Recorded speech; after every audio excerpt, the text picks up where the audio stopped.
Logo-logo ini pasti pernah kamu lihat. IBM, ABC. Tapi, pernah kepikiran nggak sih siapa yang ngedesainnya? Nama pria ini adalah Paul Rand.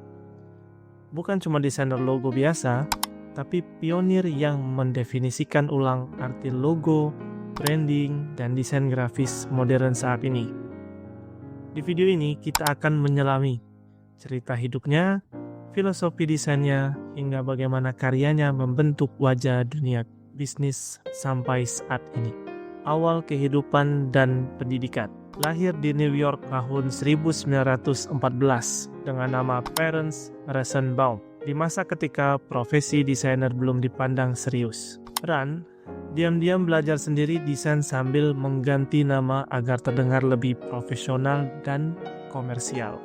Dia menimba ilmu di Pratt Institute Parsons dan Art Student League, tapi sebagian pemikiran desainnya justru dia pelajari lewat pengamatan dan praktik mandiri. Yang paling menarik, dia sangat terinspirasi oleh Swiss style, pendekatan desain yang fokus pada grid, tipografi bersih, dan keteraturan visual. Filosofi desain Paul Rand. Bagi Paul Rand, desain bukan sekedar bikin sesuatu terlihat keren, tapi desain adalah alat komunikasi visual. Salah satu kutipan terkenalnya, "Design is the silent ambassador of your brand." Rand sangat menekankan kesederhanaan, kejelasan, dan fungsi. Baginya, desain yang efektif itu tidak perlu dijelaskan, cukup dilihat dan langsung dimengerti. Dia juga pernah bilang, "Don't try to be original, just try to be good."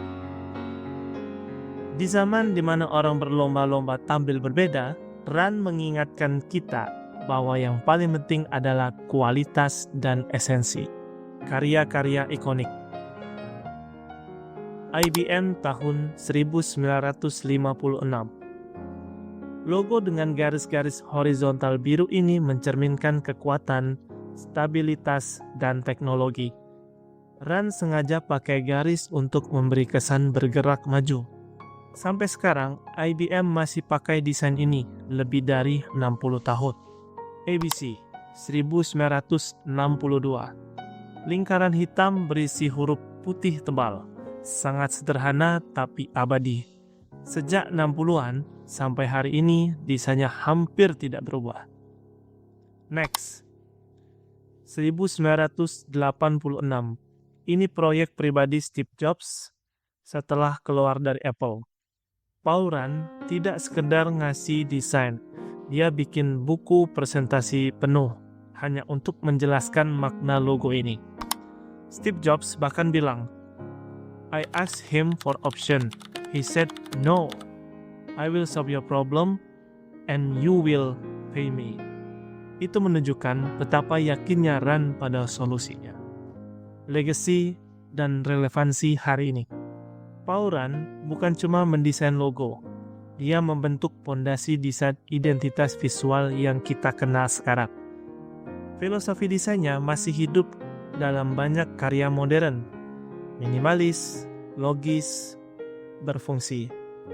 Dalam dunia desain yang serba cepat dan penuh noise, kesederhanaan yang kuat itu justru jadi pembeda. Apa yang bisa kita pelajari dari sosok Paul Rand? Yang pertama, desain bukan soal keren, tapi soal komunikasi. Kedua, jangan ikut tren buta. Desain yang bagus adalah yang relevan dalam jangka panjang. Yang ketiga, cara kamu menyampaikan ide dalam kurung presentasi sama pentingnya dengan ide itu sendiri. Paul Rand sudah meninggal dunia pada tahun 1996, tapi karyanya dan cara berpikirnya hidup di setiap desain yang kita lihat hari ini. Kalau kamu merasa terinspirasi, bantu share video ini ke teman-teman desainer lainnya dan tulis di kolom komentar tokoh desain mana lagi yang mau kita bahas bersama-sama. Sampai ketemu di video berikutnya. Keep creating with meaning.